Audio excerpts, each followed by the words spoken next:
వెంకటాపూర్ విడియారుకుంట మొత్తం నిండింది. కట్ట మీదకి వెళ్ళి బొరుతున్నాయి నీళ్ళు. మరి వరద ఎక్కువైతే విడియారుకుంట కట్ట తెగిపోయే అవకాశం ఉంది.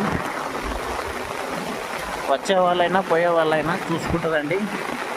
రామాయంపేట దళితాబాద్ గజ్వేల్ రోడ్ ఇది.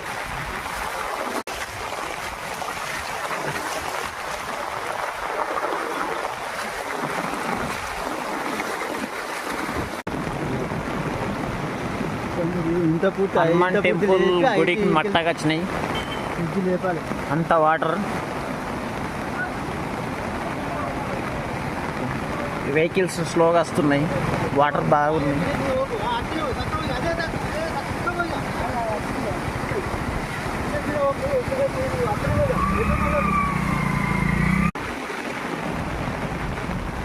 హనుమాన్ టెంపుల్ తిరుగులే మట్టగా నిండినాయి. గుడి వెనక కూడా మొత్తం నిండిపోయింది వాటర్తోని. ఎల్లమ్మ టెంపుల్ చెట్టు కింద కూడా ఫుల్ వరద నీరు. చెట్టు కింద మొత్తం సముద్రం లేకనే నిండిపోయిన నీళ్ళు.